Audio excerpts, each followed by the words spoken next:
নমস্কার বন্ধুরা, welcome back to my channel তমশ্রীস লাইফস্টাইল। তো গুড মর্নিং। আজকে শুক্রবার সকালবেলা ফ্রেশ হয়ে বেরিয়ে পড়েছি দোকানের উদ্দেশ্যে। আর যেতে যেতে পথে আমার ছানাপোনাদের সাথে দেখা হয়ে গেল, তো ওদের সাথে একটু কথা বলে নিলাম, তারপর আবার চললাম দোকানে। তো আলু নেই, ওই জন্য যাচ্ছি দোকানে। তো বাড়িতে এসে বিছানা তুলে নিলাম। তো এই চাদরটা আমাকে দিয়েছিল আমার মা জন্মদিনে।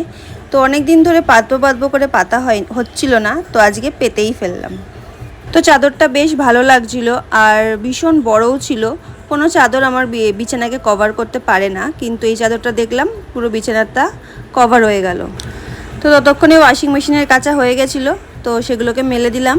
আর ঘরে এসে দেখলাম আমার ছেলে যে জামা কাপড়গুলো বাইরে ছিল ভাঁজ করার জন্য, সেগুলোকে বিছানার ওপর এনে টাল করেছে আর চারিদিকে ওর গাড়ি ছড়িয়ে রেখেছে।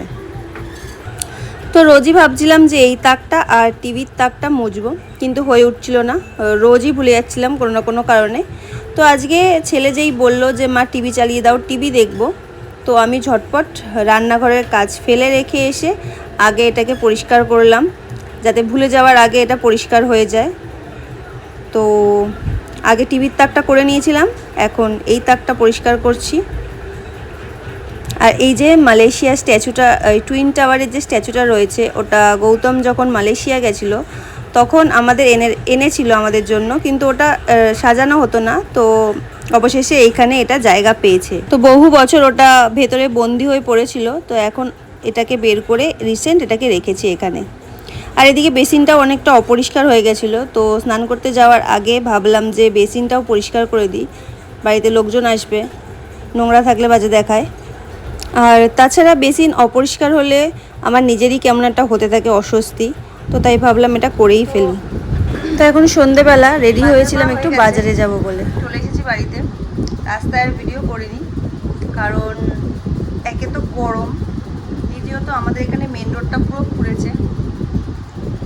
তো ঘোরার ফলে রাস্তাতে তো ধুলো, পুরো ধুলো।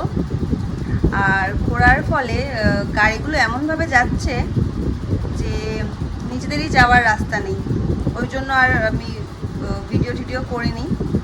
তো বাড়ি চলে এসেছি, এখন খুব জোর খিদে পেয়েছিল, তাই বসেছি মুড়ি আর চানা।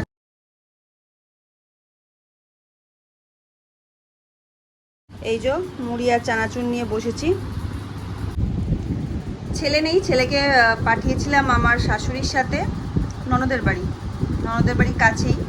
তো ওখানে ওর ভাইদা আছে, ভাইদা মানে আমার ননদের ছেলে। তো ওর কাছে থাকলে আর কোনো বায়না করে না, মায়ের কথাও মনে পড়ে না, মানে মায়ের কাছে যাবো এটা বায়না করে না। তো ওর কাছে রেখে গেলে নিশ্চিন্তে যাওয়া যায়। তো একমাত্র ওর কাছেই থাকে, আর কারোর কাছে থাকে না।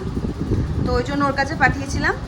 তো ওকে পাঠিয়ে আমি বাজারে গেছিলাম, ওকে নিয়ে গেলে তো আর করতে পারতাম না, তাই ওকে পাঠিয়ে আমি বাজারে গেছি। এখন চলে এসেছি, এসে খাচ্ছি। আর ওকে ফোন করে দিয়েছি যে নিয়ে চলে আসার জন্য, তো চলে আসবে। তো খাই, আর খেতে খেতে একটা ওয়েব সিরিজ চালিয়েছি, দেখি। তো চলো, পরে দেখা হচ্ছে আবার। তো বলেছিলাম যে ছেলে গেছে ননদের বাড়ি, তো এই দেখুন ননদের বাড়িতে গিয়ে কি উৎপাত করছে, একটা সুইমিং গ্লাস পরে আর নাচানাচি করছে। তো ননদের ছেলে সেটা ভিডিও করে আমাকে পাঠালো, তাই এখানে আমি শেয়ার করলাম। আর এখন হয়ে গেছে রাত, তো ডিনার করার আগে ভাবলাম তোমাদেরকে দেখিয়ে দিই যে আজকে কি রান্না করেছিলাম। তো দেখে নাও কি রান্না করেছিলাম।